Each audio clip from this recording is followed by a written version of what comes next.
Shop, which is kind of our fireside chat on the wonders of modding. My name is Nick Brecken. I am from Bethesda Softworks, and actually formerly from Shack News, if any of you guys know. Yeah, Scary's Quakecolio. There you go. And I am joined by my friends from Valve and Bethesda. Joel Burgess from Bethesda Game Studios. Nice to be here, everybody.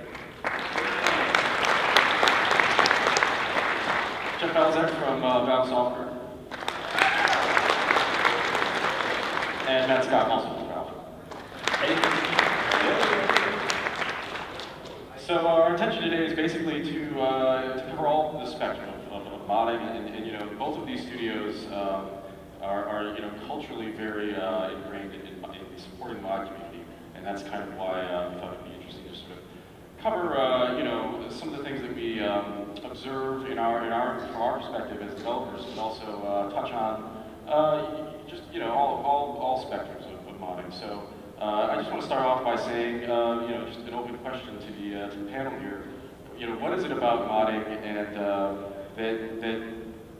that makes you want to support it as a developer? You know, what gets you guys excited about the community? You know, when you sit down and say, all right, you know, we need to make these mod tools, why do you do it? You know, like what makes it fun?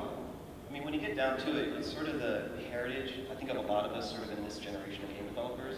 Because, I mean, when I was in high school, I was working on Duke Nukem and Half-Life 1, building maps for these sorts of things. So for me, it's just legacy thing that it's how I got started, it's how I learned a lot. And I just love the idea of bringing in another generation of people with tools to learn. Yeah, exactly. I was the same way. Joel and I used to build maps together for like Quake and Doom. And if that's how we got started in the industry, we want to present that opportunity to everybody. And aside from that, modders make really cool stuff. Like for Left 4 Dead, we've had like Deathcraft, right? Like I could never do that at work. So it's neat seeing what other people do with our tools. And it makes our games a lot cooler. Yeah, I mean, to that end, you know, Left 4 Dead 2 is made with a team of about 50 people. The minute we open up the game and give out the mod tools, we've just made, you know, 2 million at the start developers now. I think we're at like 7 million developers out there if they're all using the tools.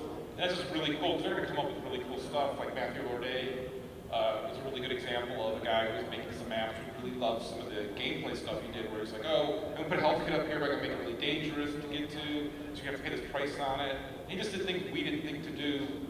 We ended up having a map, having him make a map with us, which is Coldstream, and now he's actually working at Arcane.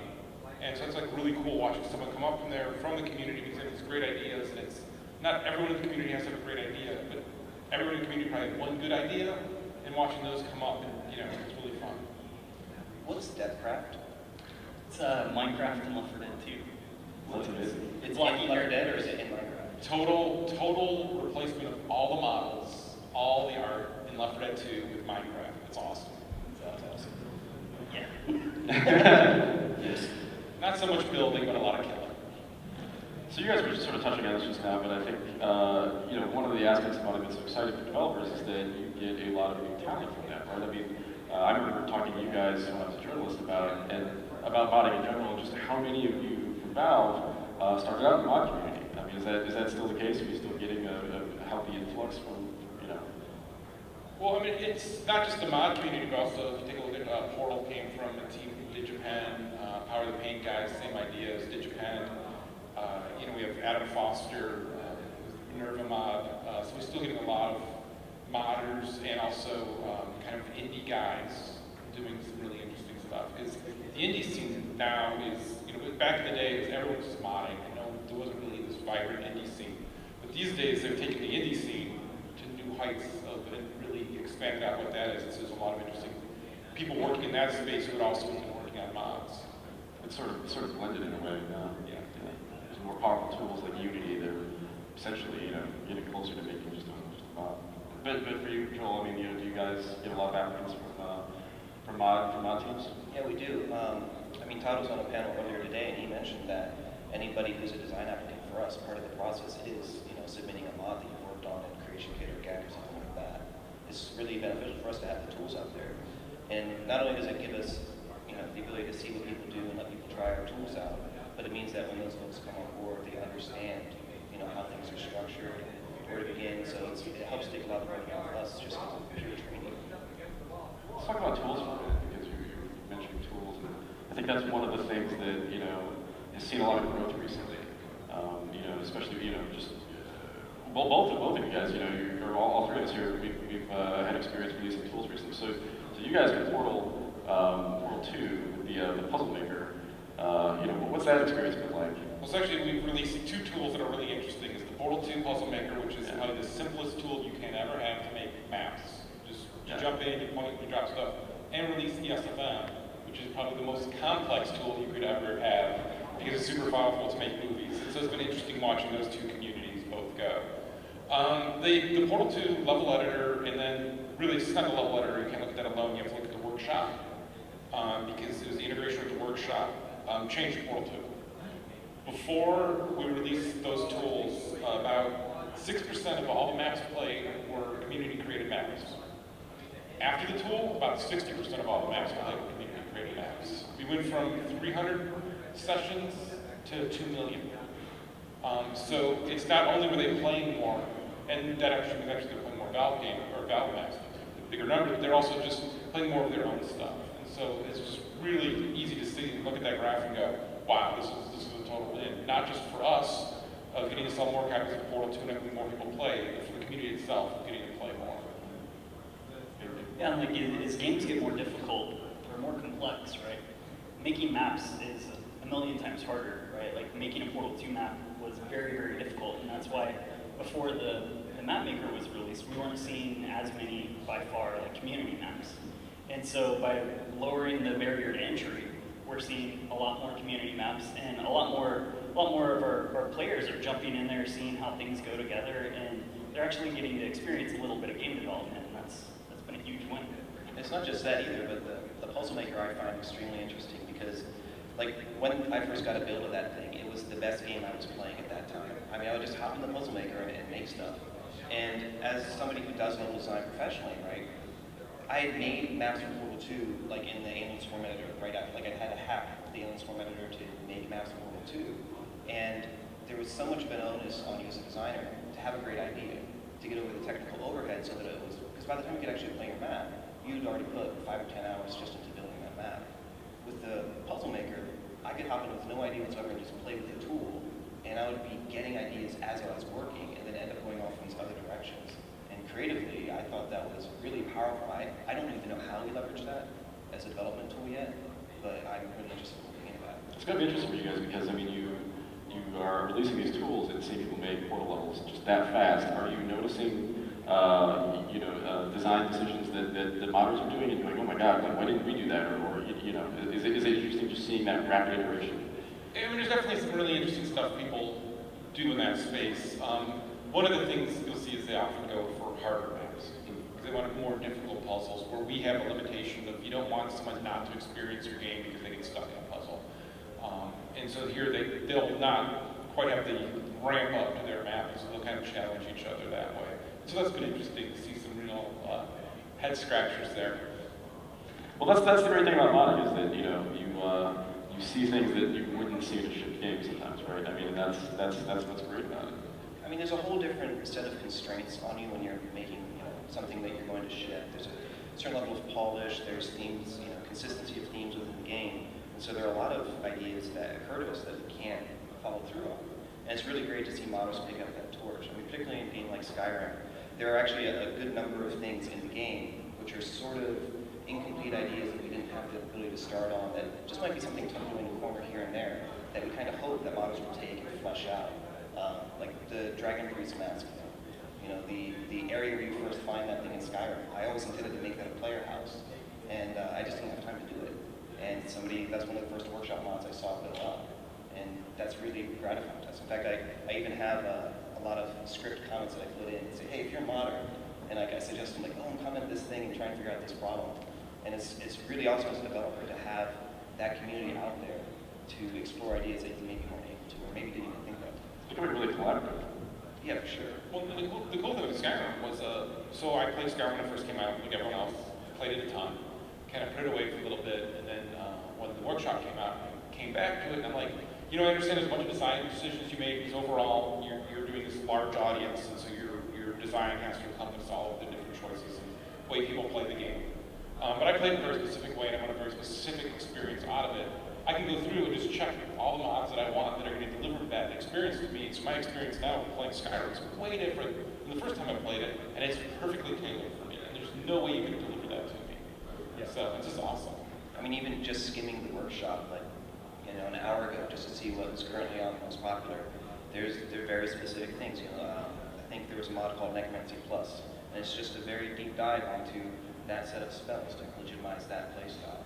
And it's great too because there's so many different facets. If somebody wants to mod for Skyrim, they can write books, or they can write scenes and dialogue and quests, or they can make a space. And there's all these different avenues. And if you care about it a lot, you can just dive into that tool, and then there are going to be other people who get that channel like the workshop or the Nexus sites, anything like that, and get that stuff to them. I think it's really powerful, community-based. That's what I love about the workshop, because you'll see the really in-depth mods right next to, giant chicken mod. Mud crabs. Yeah. Well, that's the great thing about the workshop, right? Is that you guys are moderators for the workshop now. So anything you guys think is cool, that's the first thing we're going to see.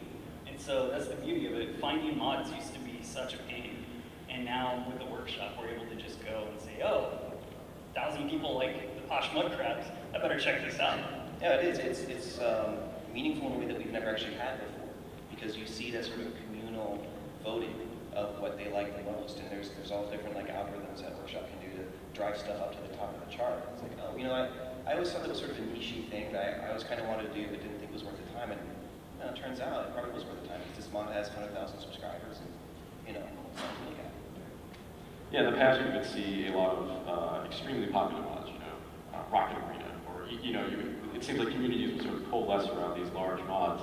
But now it's almost like you said, Chad, it's everybody has their own experience. Is that just a general trend that you guys have seen? It's a lot of mid-sized kind of projects. Well, I think it definitely Skyrim in the workshop. That was one of the hopes there, just discoverability.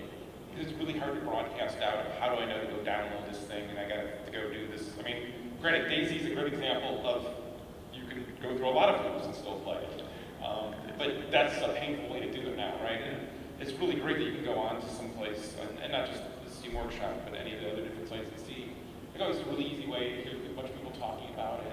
I remember in the very, very first, back in Doom and Quake days, of just having to hunt through forums and websites, and it is so arcane trying to piece together things to understand it, where letting everyone else in the community help you understand that and filter through that was just a really great thing. And what's great about that is it hasn't taken away from the more hardcore stuff like DayZ, where it is difficult to get that installed and running, But we've added this layer that was missing before of people who are interested in that sort of thing, but weren't able to deal with those hoops. And it can be a bridge to let them actually get down to the more complex stuff, which is going to be a little more esoteric and strange.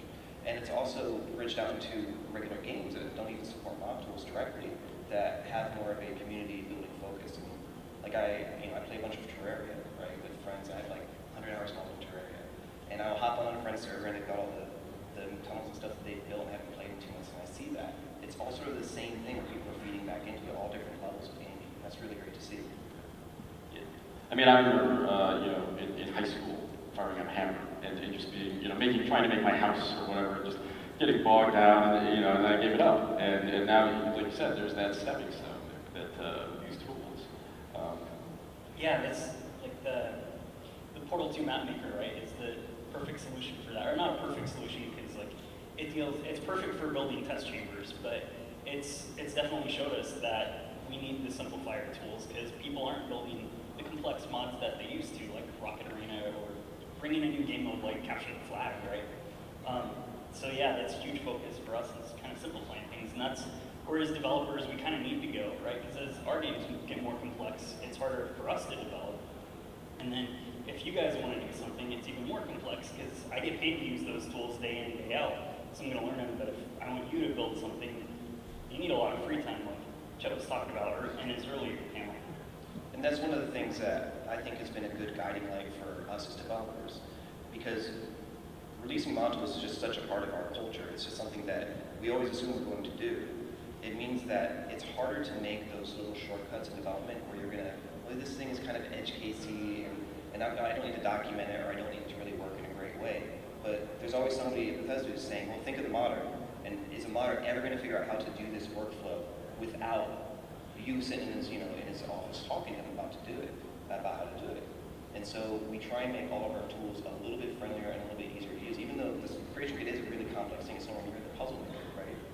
But it keeps us from going off the tracks and making something that's really just focused on only what we make. And that just helps us in the future too, by keeping us honest during development. Here's a question. How is that process of making tools for the community influencing the way that you think about making tools for your own teams? Is it when you're sitting down making the creation kit, is that something that a decision you're making for the mod community, does that feature ever get sort of worked into your own tool set? I mean, it does. And again, for us, it's because we know that we want to release mod tools, whenever possible, however possible we want to release them. And just by sort of having that looming over us, we don't go down routes where we know that it's going to make life more difficult. I mean, I know for us, just doing expansion and downloadable content stuff, the fact that our tools are mod friendly also makes them expansion friendly for us too. And it could have been very well the case that we would get to the end of the project that, say something that wasn't built upon legacy, like Fallout 3 and Skyrim, where you're making a tool specifically to launch a game. And you get to the end, you might not know that you wanted to do expansion content. Maybe the game did better than you thought, but your program's going to tell you, no, it won't work. You can't put anything more. I mean, it's a struggle we face all the time. So having that mod sensibility makes it easier to cross those bridges when we do get to them, and they can be tough to cross. How about you guys? Yeah, that specific thing is something that's come back to bite us pretty hard in Left 4 Dead, for instance, right? Like we ended up for Left 4 Dead, it had to live in a separate code branch, right? And because of that, we can't easily inherit the features of, say, the TF shop or the Steam Workshop. And so that's something going forward, we're always looking at that as we're building new projects and stuff. It's like, okay, how easy is it going to be for us to make content? Because the easier we make it for you, the easier it's going to be for us. It shouldn't scare us to go make a house and hammer, right? And right now it does. It kind of sucks. But yeah. Well, so the Portal 2 tool is interesting. Is Dave Sawyer ended up remaking Portal 2 pretty much in the tool with minor a couple of maps, but that was his test bed of can I remake puzzles we've already made? And now that I can, boy, this would have been a lot easier to make them this way than the old way, even for us internally. So that was kind of interesting. I mean, the trick with that would be, as a development tool, figuring out a way that you can make a tool as approachable as a puzzle maker while you're still figuring out what the game is. Because with Portal 2, it's a very known quantity. And that's one of the beautiful things about modding in general, is you're working with a known thing, versus cracking open Unity or the UDK or something and trying to make something from scratch. You have themes and fiction and functionality that works.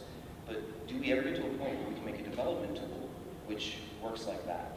Yeah, I think the problem is when you have that beginning development tool, you don't want to restrict yourself based on the tool, you want to restrict yourself based on your ideas. And we never would have thought to put all the crazy stuff that we ended up putting in the game if we were using the tool to start with. So, yeah.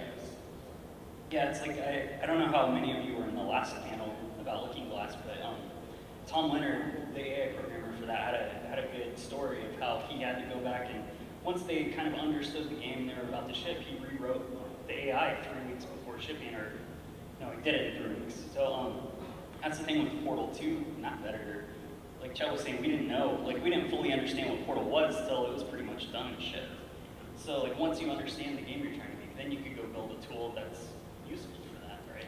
It's just one of those really interesting questions that I don't know that any of us have the answer to. Maybe somebody will figure it out. That the existence of something too like the puzzle maker opens it up, right? How can we actually do something that's that easy to use earlier in the cycle so that we can actually iterate? Because again, it's the thing I was talking about earlier, the creative juice is the difference in how I approached map building when I was a puzzle maker versus something, especially an editor that I'm not comfortable with, completely different creative experience. And I really cool.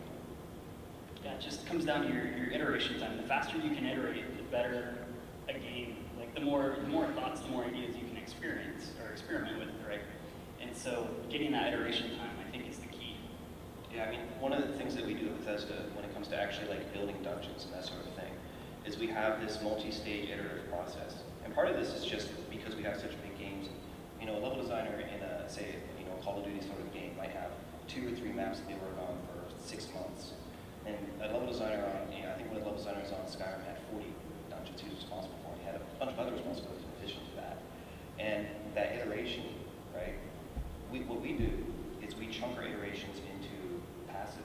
So we'll have like a layout iteration that's focused on that.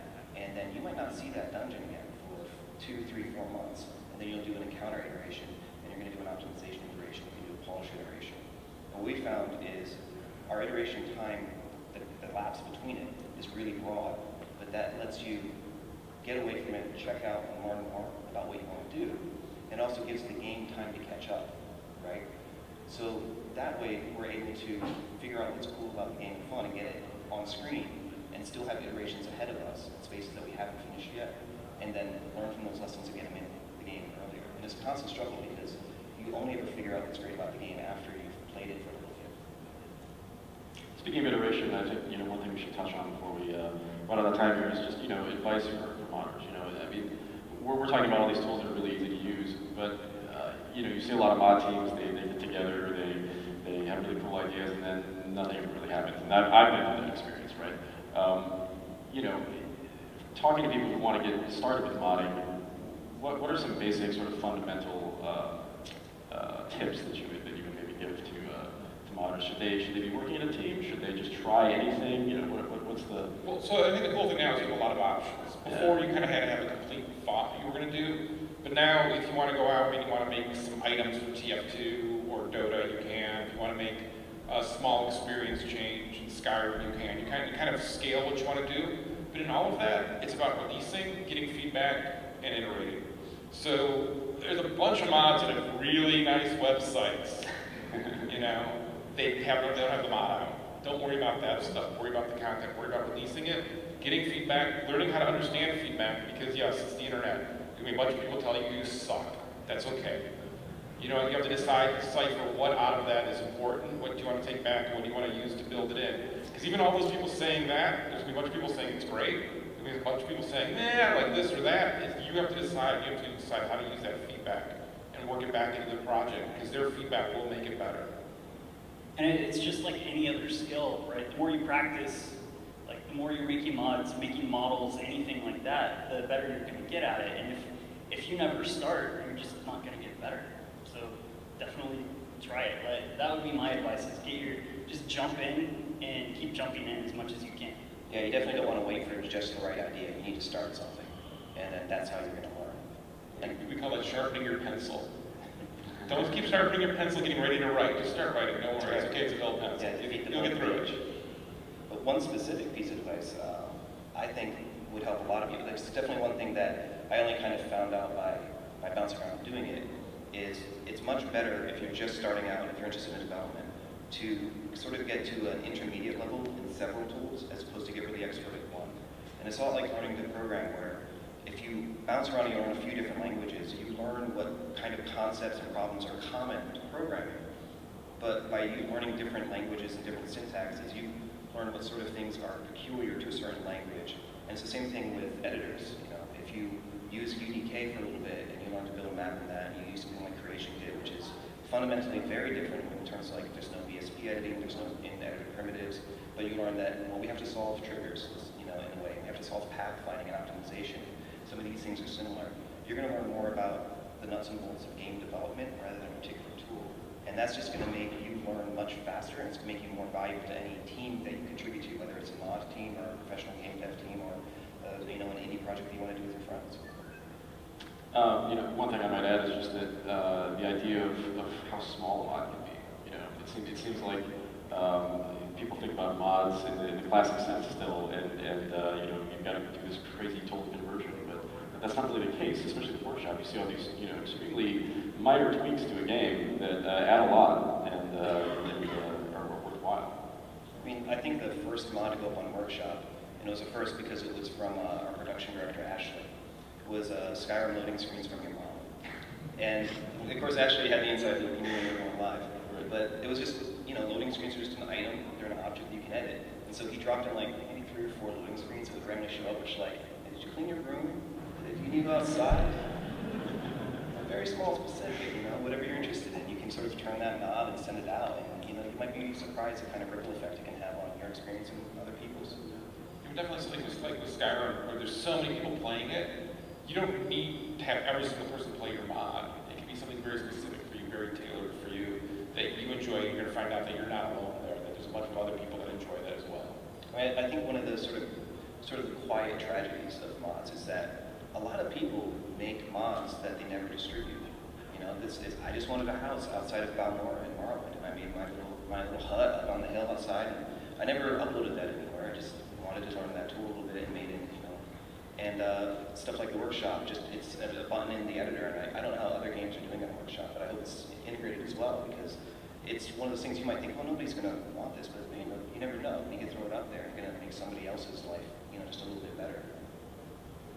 Let's talk about the workshop a little bit. I mean, you know, this is obviously, it keeps coming up, but you guys, you know, basically launched this. I mean, the reason that all of you guys are up here today is that you collaborated on the Skyrim workshop.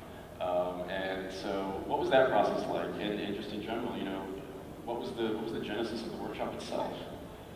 Well, I would say the genesis was that one of our designers, David Sawyer, he loves Oblivion. He loves your games, right? Like, and he doesn't like playing he doesn't like going back to Oblivion. Like, he has all these memories, and they were of Oblivion plus a million mods. And he's like, oh crap, I don't want to have to go back and reinstall all that stuff, because like installing mods can take forever. So he's like, okay, how can we simplify this? And then other designers got on board, and we were like, okay, we need to remove the installation barrier, and we need to make mods more accessible for new people. We need to make it easier for them to find it. And then, so Sawyer got with Joel, I think, and then they started going off on Skyrim. I mean, that was a great thing about a guy like Sawyer, right? Because it was a sort of idea that aligned with what Valve was doing anyway. Stuff that I would have never known or been privy to. And it wasn't as if, like, you know, some suit at Valve had this idea and needed to push this directive forward. It was a guy who knew more about the mod community than I did, right? And he came, and you know, Matt and I know each other from back in high school, and he just was able to put the two of us together. And Dave talked about the ideas that he had, and it was great for us because, of course, we were playing new mod tools, and it just all snowballed from there. But the difference was that it was something that was really integrated and really paid attention to what problems people were having, and just enriched the experience, made it better for everybody. You know, it didn't take away from the modding scene that's out there now at all. It just expanded upon it. Yeah, I mean, the original impetus for the workshop itself was just, games are really expensive to make. They take a lot of people and a lot of time. And as we're going to keep growing in a game like TF2, where are you going to get the new content from? Sure, Valve can be producing some content as well, but you know, you can look at the community and you see these really cool things being made. Wow, if that guy's making this and his friends are running it on his server, it'd be really cool if more people got to play that. If more people got involved in that. And you know what? You should get rewarded for the time you spent working on that. So you know what? He's going to get a piece of each sale. We have people who are actually making a living just working on TF2 and Dota mods. And it's really cool that they get to do that. When we launched the Dota 2 store, launched with 80% of the content made by the community. And to us, that's this really cool thing of, you know what, that's letting the community feed the community. And it isn't like this relationship where they're not getting something out of it. The players are getting all this new content and all this cool stuff. And the people creating that content are actually being rewarded monetarily. So that their time that they spent making that is worth something. And that's just a really cool relationship to be able to foster. Yeah, we have a theme today. It almost seems like a real blending of traditional developers and the mod community. Well, I mean, the gaming community has gone past this niche little group of guys, or whatever, like you wanted to say it was. I don't know even know if it ever was just, you know, the lone guy playing alone in his room, where you play something like Left 4 Dead, and you know, you're jumping on, and there's a 40-year-old woman you're playing with as well. And so it's this really great thing of leveraging, or there's all these bad words for these kind of things, right? Like leveraging or taking advantage of. But it's really making sure that not only are they consuming the game, but they have an ability to push back into the game. And when they push back into the game, you want to make sure that they're not doing it this singular experience, but they're doing it into this group. So this group can play it and have it and see it and be all excited about it. I mean, there's a really great community around when we have new maps come out in Left 4 Dead 2, and you'll see that, you know, we'll feature one, people will play it, and the feedback that those people get from that is just really great. You always want to just foster that and have that keep growing like that, because the community that plays games now is so big, so diverse, and just so skilled and so creative that it'd be silly not to have them feedback into that system. I mean, I used to think a lot as somebody who modded a bunch and got in the industry about what's the difference between a modder and a developer? And I think now more than ever, there isn't that great of a difference. I mean, the indie scene of today has sort of replaced segments of the mod community, because frankly there just aren't as many games that are mod friendly anymore. And I think indie has kind of risen up into that and not supplanted it, but fleshed out that area. And it really shows you that like what a game developer is just anyone who's interested in making games. I mean, there are tools for making interactive fiction, or even for making small games and big games and 3D games and 2D games. And mods are just a part of that puzzle for people to just express themselves in a way that's bigger and more inclusive than ever before. I think that's really exciting. Yeah, I mean, to that end, so we're gonna have Greenlight coming up on Steam Workshop, so that the community itself can go out to the modder, or not the modders, but to the indie guys and say, hey, this is a really great game. You guys should put this up on Steam. More people should get to see this. And all of that, and the workshop itself, lends it to the old age question: how do I get into the game? How do I get into the game industry? Right? To get into the game industry, I don't know. How to make games, I do know. Just make a game. Make a mod, make an item for TF2, open up the Skyrim editor, have some fun in there, make something cool, release it, get feedback, and keep growing that way. It's easy to make games. Again, getting into the game industry where you're, I don't know, that's like some other weird beast these days, right? But like just actually making games, just go make games. Go post it up somewhere, get the feedback on it, make a mod, make an item, make an experience. It's really the best time ever to be out there doing that. Yes, it's the sharpening your pencil thing. I mean, at some point you just have to do it. Just get started. Because, man, what is that quote? I'm never going to think of it, so let's... I know exactly what you're talking about. You know the one? Either. Yeah, we know it. We know it. You guys will figure it out later.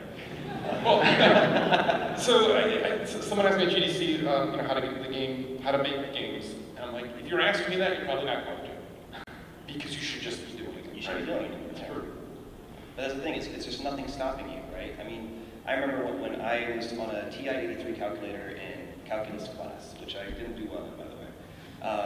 I wrote like little interactive fiction things with dice rolling mechanics to kill monsters, and that was a pain. But like, I had a friend who was just interested in making like interactive fiction. I found this tool called Twine, and Twine is what I wanted when I was like in 11th grade, trying to figure out the TI-83 to make interactive fiction.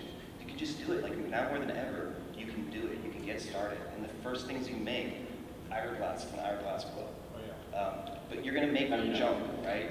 It's that quote about your taste is what makes you great, and you're gonna keep coming back to it. You're gonna make just junk. You're gonna make piles and piles and piles of trash, and you can't get discouraged by that, because eventually you're gonna make something that lives up to your standards, and hopefully, somewhere in there you're gonna lift up someone else's standards, and you're gonna find whatever success it is that's meaningful to you. Yeah, because I mean, especially right now in the game industry, or making games, no one has to give you access. There's no key. There's nobody holding you back. There's nothing you have to unlock. You just have to start doing it, and that is the hardest thing to do. But it's seriously right. There's no rite of passage that you have to do. There's no one who has to give you permission to make a game. Just make a game. Yeah, absolutely. I mean, it's one of those things you hear from a lot of people who go through school. Is there are programs, and there are excellent programs for game development now out there, but almost to a person, any graduate development program that I talk to, it's the things that they did on the side, right? It's group projects that they did as part of a class, or a little tangential in class. That's what they really learn from. And that's really where you're going to demonstrate your passion, find out what you care about outside the parameters of other people. So just do it, just get started. Yeah, I mean, I think there's a misconception that, modding is easy. And even if you have those easy tools, it's still, you still have to think. You've got to put some work into it, right? Yeah, it takes that initial idea. It's where something like the Skyrim creation kit is great, because you can start with a very simple idea of let's put top hats on crabs, right? And then you do it, and it's like, all right, that's done. Let's move along, right? And you just have to do that more and more. Even like when we're making Left 4 Dead, or I'm sure Skyrim was like that, but I'm not going to say you guys did this in Skyrim, but Left 4 Dead, I mean, it just sucks for a while. We're making nothing but junk, and it's iterating on that. It's going through and reworking it that makes it better, like these guys are saying. Yeah, and this iteration is just so important too, because one of the core differences between developing a game and modding a game is that you don't know what the game is or what's really effective about the game. You just got to get something on the screen as fast as possible and figure it out. But it still does apply to any individual piece of content you're making in a mod, just on a smaller scale, where you need to get something playable and just do it. And it's okay that it's going to be junk for a little while, because you're still going to work at it. You still got that germ of an idea that is going to drive it. getting back to the workshop, I mean, have you guys been surprised by anything you've seen since launching it? I mean, obviously you're getting tons of data, and you're seeing how the community is reacting to everything. You know, what's that experience been like? What are you thinking about lately? I mean, I think it was interesting finding out that people are making a better living making hats than they were at their other game job. You know, and seeing that happen. I think I was looking at the Portal 2 stats. It's been like 8 million maps have been downloaded, or 8 million downloads of maps. 8 million maps, 160,000 maps. But it's okay. Still, this is enormous numbers. 160,000 maps out there. Go, start playing. Solve them all. We should have a new achievement. Solve every single map in the workshop. Finish the internet. Yeah, it's crazy because the biggest thing I've learned about the Steam Workshop is I just need to get used to surprises every day. Because yeah, there's going to be something on there, or something shoots up in popularity out of nowhere. That's just like, oh, that's cool. Wish I would have thought of that, you know. Yeah, I mean the proliferation of mods just for Skyrim, it really quickly went from the sorts of things you'd expect, right? You know, skill tweaks, player housing, weapon sets, and a lot of that Over-encumbrance. Yeah, that was one of the first. But then you got into stuff that was a little harder to find. And for me, the example of a mod that I think is really successful in terms of trying to impress a developer is when I don't know how you did it, right? And there's a lot of that on Workshop that I just have to scratch my head for a minute and think about how did they accomplish that? Maybe I tried that and it didn't work out. Yeah, the Tower Defense mod comes to mind. That one, yeah, that's really impressive. It's all menu driven too, and the menu system is not really great to work with. Yeah, excellent. There's a lot of crazy stuff out there. Well, we've got about 20 minutes left, maybe a little less than that. So maybe, maybe we should open up to the crowd for questions. It seems like this would be a good panel for questions. So I don't know if my fellow coworker Matt Grandstaff's going to take your questions. So if anybody has any questions for the panel, anything about modding, advice, tools, Just step back. fashion advice. Chat's looking very fashionable. You're growing advice. I have nothing to offer there. It's easy, don't shave. That doesn't work for me, man. For Matt, it will.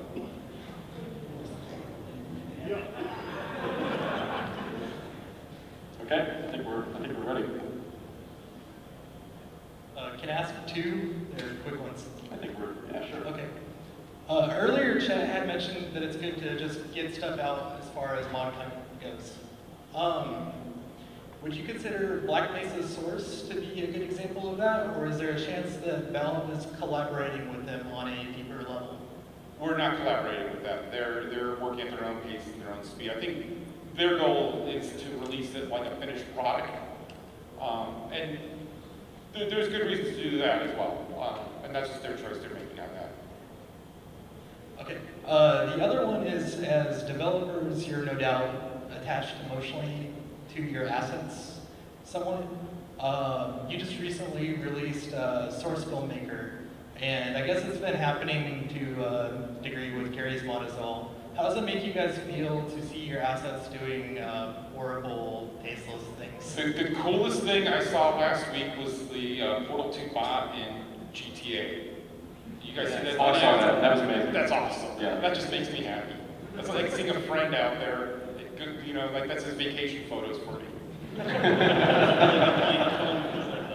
I mean, there's a distinction between the two, and if there are any of the artists of Bethesda watching, you guys know what I'm about to say, but there's a distinction between how an artist will react, because to them I'm sure it's horrific, but that's my job, right? I love taking the assets in the game and combining them in different ways. And did you know that an upside down house makes a really good car tunnel? I mean, you can just turn it that way. So it's also part of the creative feedback loop of just seeing what people will do with stuff. I mean, that flexibility is awesome. And if your assets support it, even better. Thank you. Hey, I've got a question for all of y'all.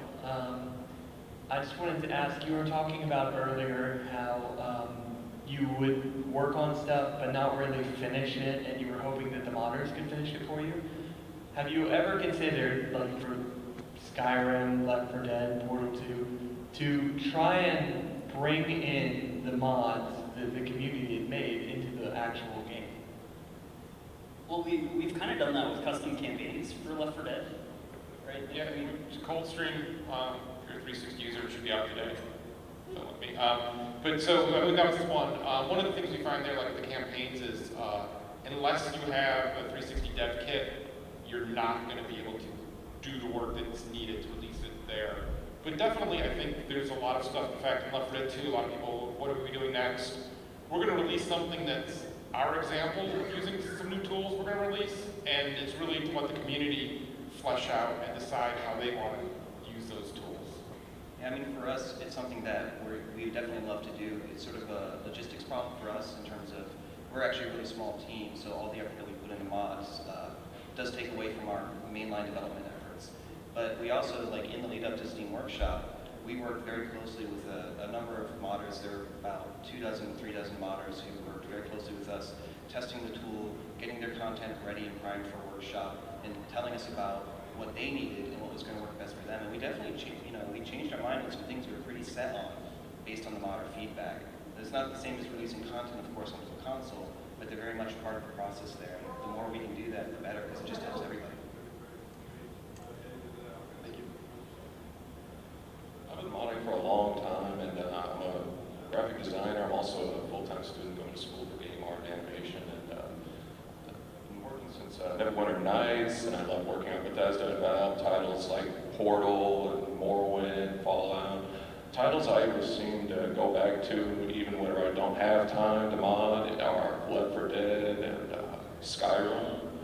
And no matter what, I tend to love the mods that add to the immersion of the titles, like add HD textures, normals, bumps, better rigging for bones, post-processing effects, ambient lighting, all that kind of stuff, even sounds that make the game sound more realistic. What are some of your own favorite kind of mods to work with?